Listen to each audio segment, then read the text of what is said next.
La vida se podría decir que es un valle de lágrimas. Así lo han descrito muchos. Este mundo en el que vivimos, mucha gente dice es un valle de lágrimas. El diccionario define esto de un valle de lágrimas como una visión del mundo en que la vida humana y tal es vista como un lugar de sufrimiento y penalidades. Y aunque no creemos que la vida humana es solamente esto, pero sin duda alguna, la vida humana tiene partes, bastantes, de sufrimiento y de penalidades. Un valle, cuando hablamos de un valle, se nos habla de algo hundido. Aquí creo, más o menos, Cortijos Nuevos, tenemos montañas a todos los lados, así que supongo que estaremos en un valle. Y un valle habla de algo, pues un hundimiento, algo, una depresión, algo bajo, en contraste con una montaña que está alta, es algo que se ve como fuerte. Y este salmo podría llamarse el salmo de las lágrimas, el salmo del valle de las lágrimas. Habla de lágrimas, si vais ahí conmigo al versículo 6, se nos habla ahí de gemir, dice después que todas las noches inundo de llanto mi lecho, se habla de llanto. Dice después riego mi cama con mis lágrimas, habla de lágrimas, de llanto, de gemir, dice después de ojos gastados de sufrir y ojos envejecidos. Nos habla de un lloro, nos habla de un ruego. Es el salmo de las lágrimas, se podría decir. Y todos pasamos momentos como David estaba pasando aquí, momentos difíciles, momentos del valle de las lágrimas. A todos, tanto a ricos como a pobres, les toca pasar por ahí, tanto a hombres como a mujeres, tanto a fuertes como a débiles, tanto a intelectuales como a simples, incluso tanto a los perdidos que no conocen a Cristo, como a los redimidos, a los salvos que sí que le conocen. A todos tienen que pasar por el valle de las lágrimas. La Biblia habla mucho de esto, y este salmo también. Y encontramos aquí en este salmo a David andando por este valle, en sentido metafórico, como tantas veces tuvo que andar por este valle de sufrimiento, este valle de lágrimas. Pero antes de entrar en este salmo y estudiar versículo por versículo, como solemos hacer, queremos remarcar algunas características, algunas consideraciones generales acerca del valle de lágrimas, si lo podemos decir así. Características que muchos de nosotros habremos aprendido por la propia experiencia, pero también características que encontramos en la palabra de Dios. Una cosa que podemos aprender sobre el valle de lágrimas es que es inevitable. Es inevitable. Quizá podemos pensar, una pregunta, ¿creéis vosotros que habría lágrimas cuando Dios creó a Adán y Eva allí en el huerto de Edén? ¿Creéis que habrían lágrimas? Yo creo que no. Yo creo que no, porque no había pecado, no había muerte, no había dolor, así que no habría tampoco lágrimas. Las lágrimas no existían hasta que entró el pecado. Y me imagino, y quizá tú puedas imaginarte también, la primera lágrima de un ser humano. Allí Adán y Eva habían pecado, se habían rebelado en contra de Dios, habían desobedecido tomando esa fruta prohibida. Y allí quizás fue justo entonces o quizás fue después cuando Dios vino a hablar con ellos, quizás fue después cuando ya salieron del huerto de Edén y fueron echados del huerto de Edén.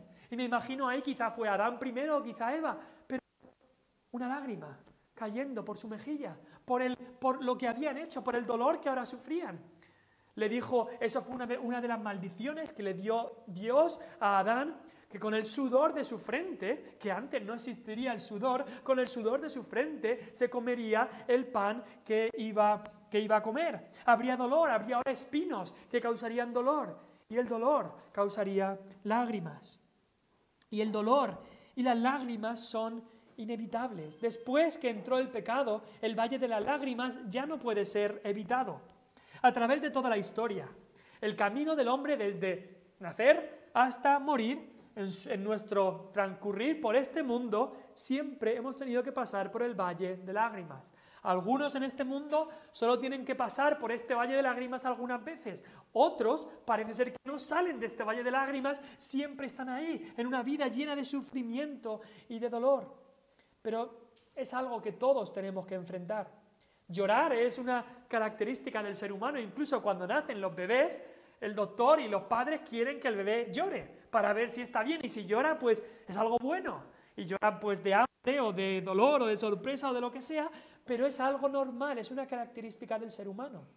El tiempo del ser humano en esta tierra se caracteriza porque, como dijo el sabio Salomón en Eclesiastés, hay un tiempo de llorar y un tiempo de reír. También dijo Job, otro hombre muy sabio, dijo, quizá en su perspectiva negativa, después de todos los problemas que había tenido, dijo, el hombre nace para la aflicción. Y cuando hablamos de lágrimas, quizá tú dices, pues yo no lloro. Pero cuando hablamos de lágrimas estamos hablando de sufrimiento. Y puede ser que tú derrames lágrimas por tu mejilla externamente o quizá derramas lágrimas en el corazón. Quizá no lo muestras externamente, quizá no lloras por fuera, visualmente, pero quizás sí que lloras por dentro. Porque todos lloramos de una manera u otra. Llorar externamente o internamente es inevitable. Y mucho que el mundo hace hoy, en el día de hoy, y de toda la risa liviana y el tomárselo todo a broma y a risa, todo esto viene del deseo del hombre de no querer pensar en las cosas espirituales, de no querer pensar en su situación, de todos los problemas que hay, pues tomárselos a broma como si no tuvieran importancia. Querer aparentar que todo es risa y felicidad cuando en realidad no lo es. Y muchas veces lo que están escondiendo es la pena que puebla su corazón.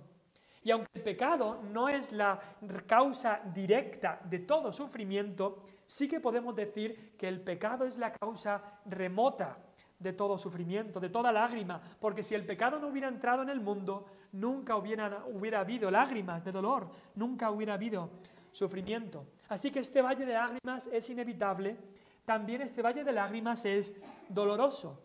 Claro que sí, claro que sí. Quizá, pues, si son lágrimas de felicidad o de emoción, vale, esas lágrimas no son dolorosas. O quizá si son lágrimas, como dicen, de cocodrilo, esas lágrimas falsas, esas lágrimas teatreras, de esas que tanto se ven en la telebasura, que hay mucho en la tele, todas esas cosas del corazón y tal, esas lágrimas no son dolorosas, son solamente hipócritas, son falsas. Pero las lágrimas reales, el valle de lágrimas que todos tenemos que cruzar en esta vida, sí que duele, y duele mucho. Y estas lágrimas, como hemos dicho, pueden ser externas, que se vean, o internas en el corazón, pero todas expresan el dolor que sentimos. Algunos expresan este dolor de manera más visual, de manera más quizá dramática, otros de forma más privada, más discreta, pero todos tienen este dolor en el sufrimiento y en estas lágrimas. Y por eso, como cristianos, debemos de tener empatía y compasión hacia las personas, hacia las lágrimas de los demás. Hay gente que dice, cuando ve a alguien llorando le dice, llora, llora, que llorar desahoga, ya te pondrás bien. Pero eso no debe ser la actitud de nosotros como cristianos. Nunca deberíamos intentar minimizar el dolor de los otros. Nos dice la palabra de Dios en Romanos 12:15 que lloremos con los que lloran. Así es como hizo nuestro Señor. ¿Os acordáis de cuando nuestro Señor fue a Betania? Sus amigos de esta familia de Lázaro, María y Marta. Y Marta y María estaban tan tristes. ¿Por qué? Porque su hermano había muerto. Y estaban llorando ellas. Y nos dice que cuando Cristo vino, Él también lloró. Cristo, por supuesto, Él fue el varón de dolores. ¿Y sabemos qué? Debemos saber que Cristo fue también un varón de lágrimas. En su encarnación, en la cual Él se humilló tanto, se podría describir como un valle de lágrimas. El segundo versículo más corto de toda la Escritura, el versículo más corto en la traducción española es no matarás. Pero el segundo versículo más corto de toda la Biblia es Jesús lloró. Jesús lloró. Y nos habla de cómo nuestro Maestro era compasivo. Era compasivo. También Él lloró cuando vio a Jerusalén en su incredulidad y cómo Jerusalén había tenido tanta oportunidad de recibirle como Señor y Salvador y le habían rechazado, y Él lloró cuando vio la incredulidad de Jerusalén. Y también se nos dice en la palabra de Dios que Él lloró en el huerto de Getsemaní cuando estaba allí clamando a Dios por la carga que le venía de nuestro pecado. Él también lloró allí. Y cuando un niño, muchas veces cuando un varón es pequeño y llora, le decimos, no llores, que los hombres no lloran. Y eso es un dicho que a veces decimos y nada más. Pero debemos tener cuidado de pensar que por ser varón yo no puedo llorar, porque el hombre más hombre que ha existido nunca, que es nuestro Señor Jesucristo, Él sí que lloró. Él sí que lloró. Y lloró por el dolor de sus amigos, lloró por compasión, lloró por la incredulidad de sus compatriotas, lloró con temor por la carga del pecado que tenía que llevar. Sí, los hombres sí que lloran, porque el hombre más perfecto que ha existido nunca, nuestro Señor Jesucristo, sí que lloró. Fue un varón de dolores y un hombre que lloró por el pecado del pueblo, lloró también por compasión de sus amigos, por compasión de su pueblo. Así que sí, el valle de lágrimas es doloroso, es inevitable, es también necesario. Si me acompañáis al Salmo 126,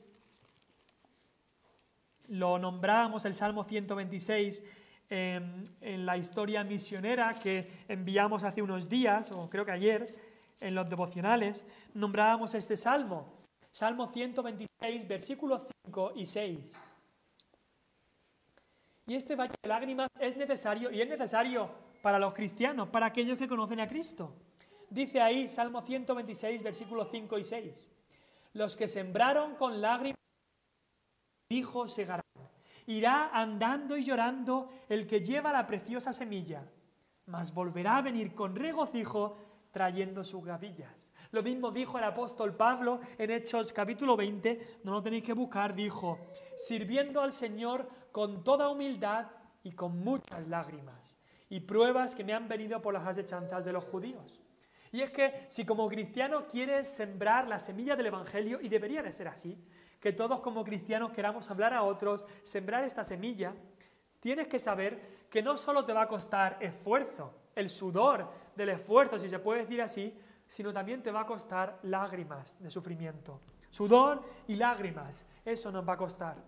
Cuando des un folleto quizás y te rompan el folleto en la cara. Cuando pierdas amistades por hablarles de Cristo.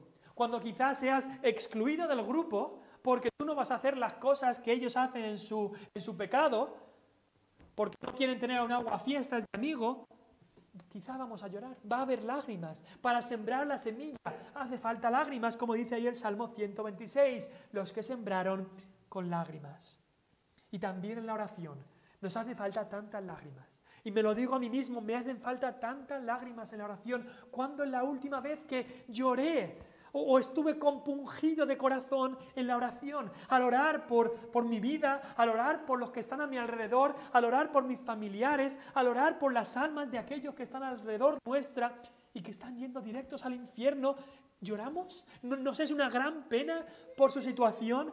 Las lágrimas, el estar compungido de corazón por la situación de los demás e incluso por nuestro propio pecado también, deberían de ser y son necesarias en la vida del cristiano. El valle de lágrimas es inevitable, es necesario, es doloroso, por supuesto, pero el valle de lágrimas es también beneficioso. Sí, beneficial o beneficioso. Salmo 84, vamos un poco para atrás al Salmo 84, también el versículo 5 y 6 del Salmo 84, si lo podéis buscar.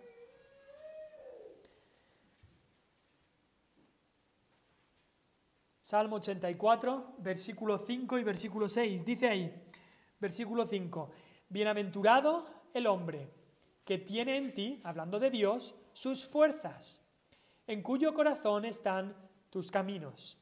Y después dice, atravesando el valle de lágrimas, lo cambian en fuente, cuando la lluvia llena los estanques. Eso es lo que hace Dios en nuestra vida.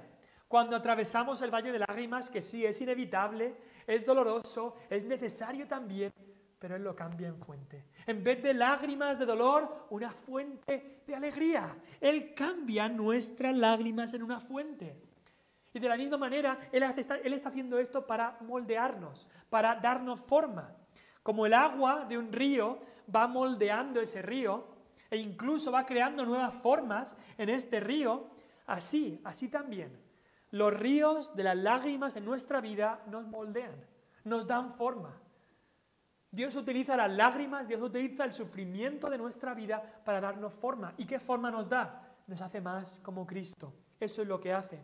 Y personalmente, quizá tú también puedes dar testimonio de esto, los momentos de más sufrimiento en mi vida, de dolor, de lágrimas incluso, han sido los momentos de más beneficio espiritual, que es lo que importa. Los valles de lágrimas que una vez eran tenebres, oscuros y peligrosos, se convierten por la mano de Dios en paisajes espectaculares, asombrosos, deslumbrantes y preciosos. Un valle de lágrimas que era fatal, era oscuro, el Señor lo hace una fuente de bendición.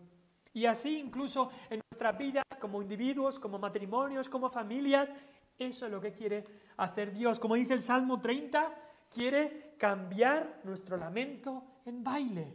Eso es lo que quiere hacer Dios y por eso utiliza estas situaciones. También el valle de lágrimas no solamente es inevitable, es necesario, es doloroso y es beneficioso, sino que también es reconocido por Dios. Porque tenemos que acordarnos, y esta es la bendición y el consuelo, que cuando estamos en este valle de lágrimas no estamos solos. No estamos solos ahí, no nos desampara Dios y dice, mira, ahí tienes que pasar por el valle de lágrimas, ahí vas tú solo. No, no y no, no estás solo. En tu lloro tienes a alguien que te escucha. Tienes a alguien que pasó por los mismos sufrimientos. E incluso tienes a alguien que pasó por muchos peores sufrimientos que los tuyos. Porque Cristo pasó por mucho peor de lo que pasamos nosotros. Tienes a alguien que ve tus lágrimas. Si vais al Salmo 56, por favor. Salmo 56, el versículo 8. Salmo 56, versículo 8. Dios reconoce y ve nuestras lágrimas, nuestro dolor. Dice el Salmo 56, versículo 8. Mis huidas tú has contado. Y luego dice, pon mis lágrimas en tu redoma, en ese recipiente. Y luego dice, ¿no están ellas en tu libro? Dios reconoce nuestras lágrimas, nuestras lágrimas Él las tiene todas contadas. Están en su libro, están escritas para Él. Él sabe cuando sufrimos, cuando derramamos estas lágrimas. Él las reconoce. ¿Y cómo es que las reconoce? Porque Cristo sufrió también. Las puede reconocer porque Cristo las sufrió también. Si me acompañáis, lo sé que estamos buscando mucho en la Biblia, pero acompañarme a Hebreos. Y hay 2 versículos ahí preciosos. Dios reconoce nuestras lágrimas en Cristo, porque Cristo sufrió todas estas cosas. Hebreos 4, versículo 15. Hebreos capítulo 4. Hebreos está justo antes de Santiago y después del libro de Filemón, ya los últimos libros del Nuevo Testamento. Hebreos 4, el versículo 15, nos dice ahí el autor de Hebreos. Porque no tenemos un sumo sacerdote, hablando de Cristo, no tenemos un sumo sacerdote que no pueda compadecerse de nuestras debilidades, sino uno que fue tentado en todo según nuestra semejanza, pero sin pecado. Es decir, nuestro Señor Jesucristo pasó todo lo que pasamos nosotros y por eso Él puede compadecerse de nosotros. Y si vais conmigo a Hebreos 5, el siguiente capítulo, el versículo 7, nos dice ahí, Hebreos 5, versículo 7, y Cristo, en los días de su carne, ofreciendo ruegos y súplicas, con gran clamor y lágrimas al que le podía librar de la muerte, fue oído a causa de su temor reverente. Y este texto se está refiriendo a esas lágrimas que Cristo derramó en el huerto de Getsemaní, cuando Él lloró incluso y sudó, y decía que su sudor era como gotas de sangre. Dios reconoce nuestras lágrimas en Cristo Jesús, porque Él es ese sumo sacerdote que tomó nuestra naturaleza, que se hizo hombre, vivió como nosotros, pero sin pecado, que vivió esa vida perfecta, sufrió, fue varón de dolores, experimentado en quebranto, lloró como nosotros lloramos, pero luego Él murió allí como nuestro sustituto en la cruz, y es así como Él puede compadecerse de nosotros, porque Él pasó por todas estas mismas cosas.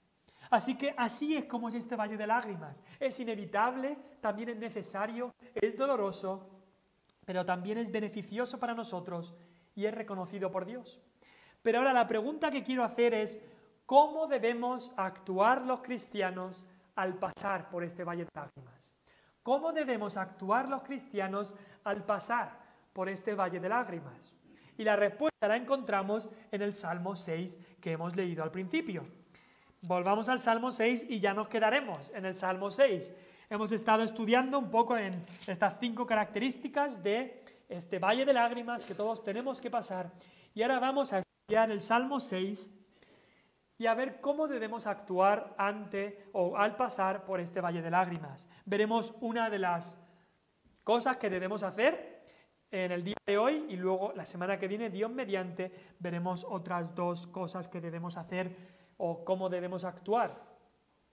La primera cosa que vamos a ver, primer punto, es que en el valle de lágrimas debemos, como cristianos, reconocer sinceramente nuestra debilidad delante de Dios. Debemos reconocer sinceramente nuestra debilidad delante de Dios.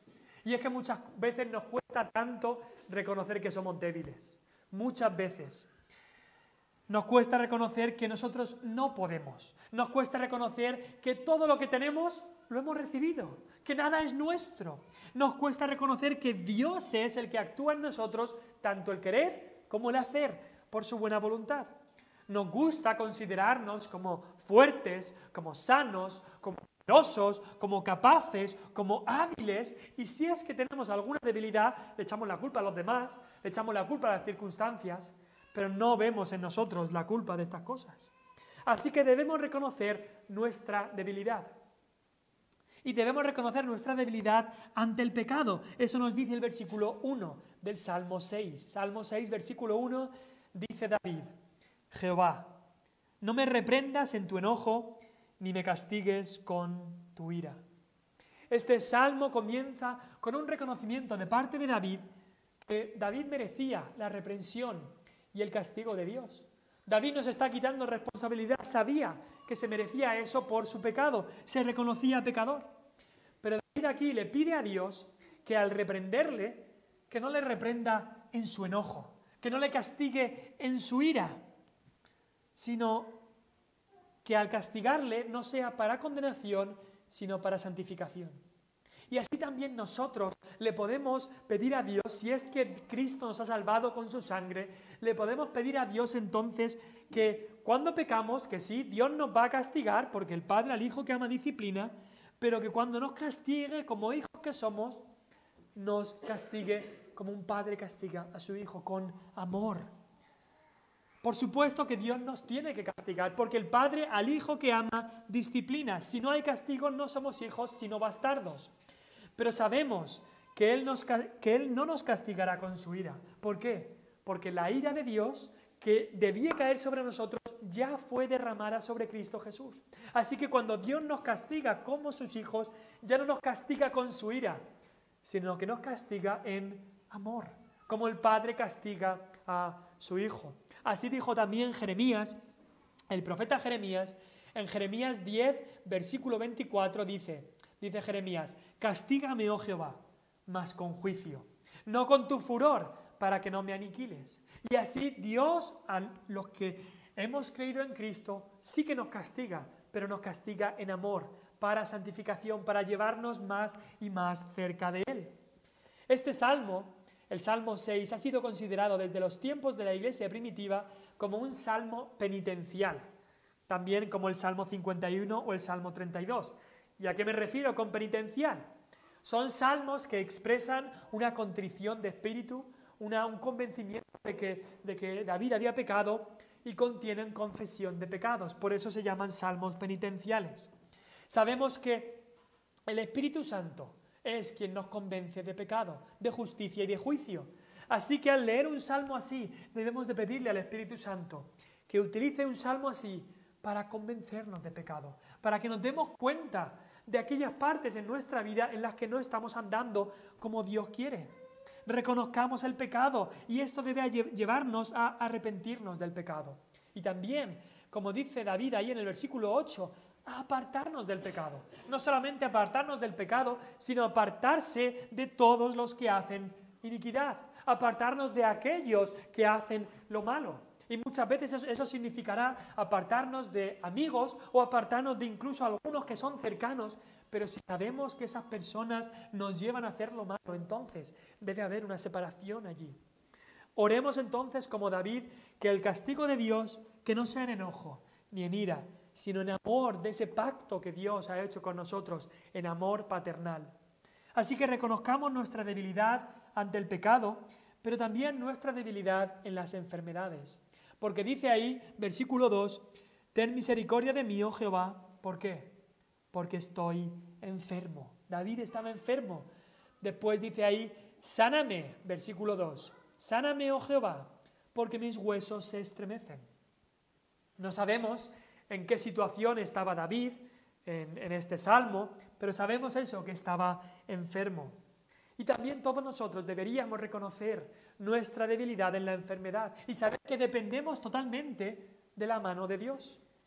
¿Cómo es que podemos estar aquí en esta noche sanos y poder cantar con nuestras voces, escuchar con nuestros oídos, estar de pie en las canciones, ahora estar sentados y escuchar? ¿Cómo es que nuestros cuerpos pueden comer y respirar y andar y hacer la digestión y dormir, etcétera? ¿Cómo son estas cosas? ¿Por qué son estas cosas? ¿Por qué es que no estamos enfermos? ¿Por qué? ¿Por qué es que no hemos cogido el virus que está por todo el mundo ahora? ¿O por qué es que nos hayamos podido recuperar el virus? Alguno dirá, hombre, pues todo esto es porque yo me cuido mucho. Y así como yo me cuido, pues entonces estoy sano y estoy fuerte. ¿Seguro? No, dependemos de la mano de Dios. Pero muchas veces pensamos que nuestra salud depende de nosotros. Si yo como lo correcto y hago ejercicio y no tengo vicios y si estoy sano, entonces no voy a tener enfermedades. Pero algún día nos damos cuenta de que así no funcionan las cosas, de que estamos totalmente en las manos de Dios. Y si Dios quiere enviar enfermedad a nuestra vida, así será. Y quizás alguien está escuchando aquí y no conoces a Cristo aún. Y quizás Dios ha enviado enfermedad a tu vida en algún momento. Si Dios ha hecho eso, lo ha hecho para que te des cuenta de tu pecado y vengas lo más rápido a Él. Dios podría haberte quitado la vida de repente, pero te permite pasar por una enfermedad para que reconozcas tu pecado, tu debilidad y te entregues a Él. Y no debemos jugar con fuego cuando Dios hace esto. Pero si conoces a Cristo, Dios usa la enfermedad en nuestra vida para probarnos, para que salgamos más como oro, para traernos más cerca de Él, incluso para que podamos en nuestro testimonio hablar a otros.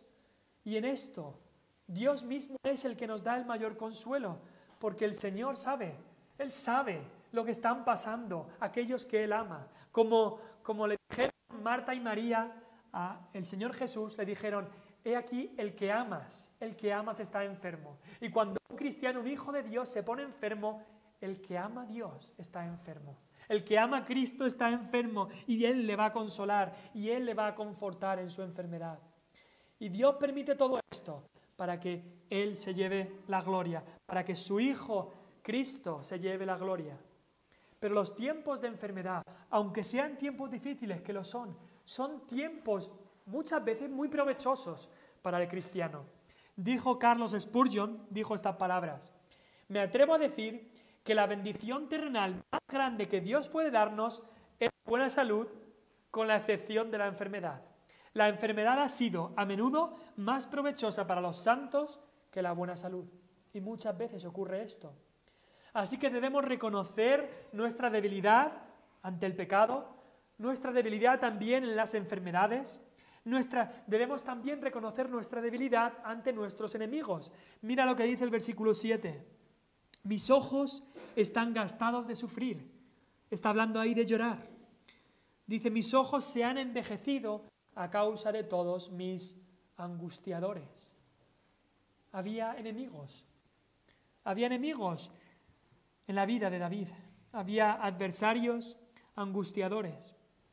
Tenemos que reconocer también nuestra debilidad delante de nuestros enemigos. No somos tan fuertes como nos creemos y tenemos enemigos muy grandes. Si conoces a Cristo, entonces tienes a ese enemigo tan grande que es el propio diablo y que nos ataca como león rugiente. También tenemos nuestra propia carne como enemigo y también el mundo como enemigo.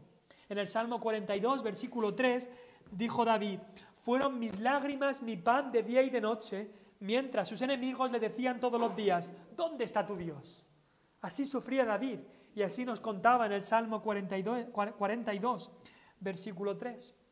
Así que debemos reconocer nuestra debilidad ante el pecado, en la enfermedad, ante nuestros enemigos, pero también nuestra debilidad, ante nuestros temores y tribulaciones.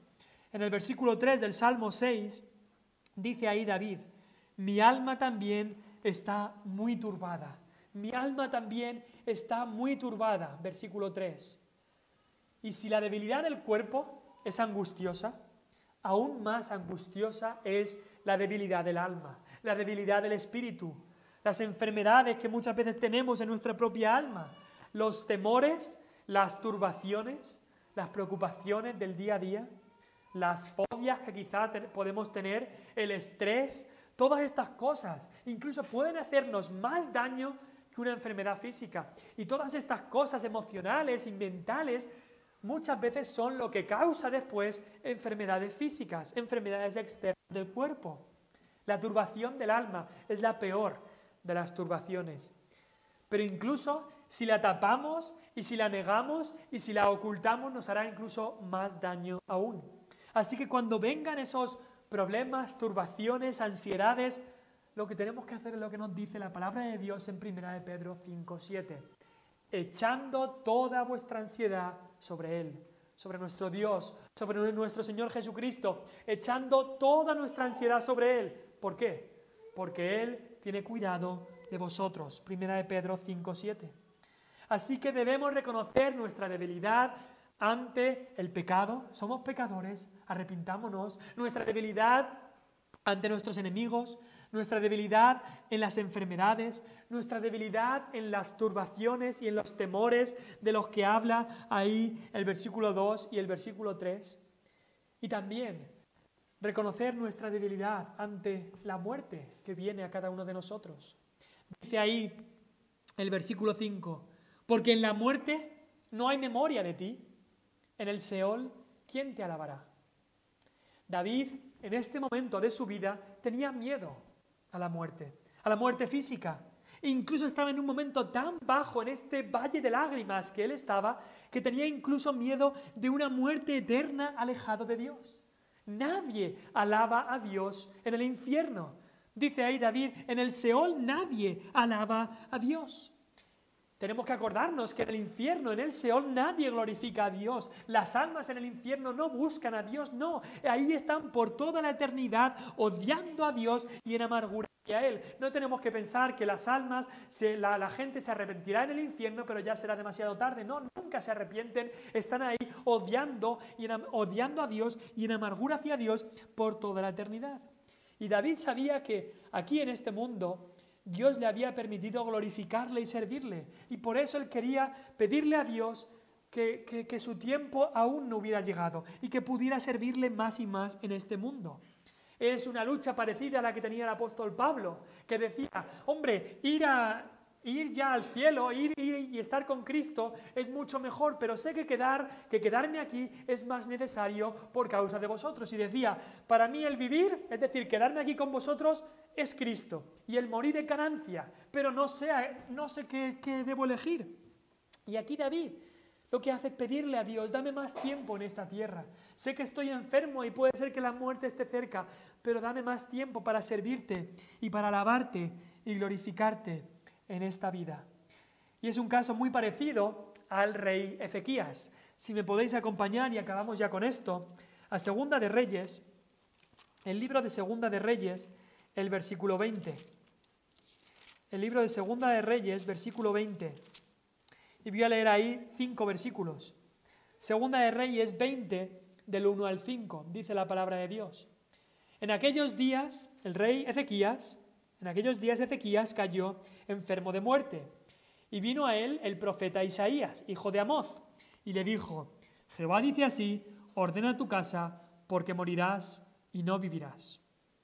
Entonces él, Ezequías, volvió su rostro a la pared y oró a Jehová y dijo, te ruego, oh Jehová, te ruego que hagas memoria de que he andado delante de ti en verdad y con íntegro corazón, y que he hecho las cosas que te agradan. Y lloró Ezequías con gran lloro. Y antes que Isaías saliese hasta la mitad del patio, vino palabra de Jehová a Isaías diciendo, vuelve y di a Ezequías, príncipe de mi pueblo. Así dice Jehová, el Dios de David, tu padre, yo he oído tu oración y he visto tus lágrimas. He aquí que yo te sano. Al tercer día subirás a la casa de Jehová.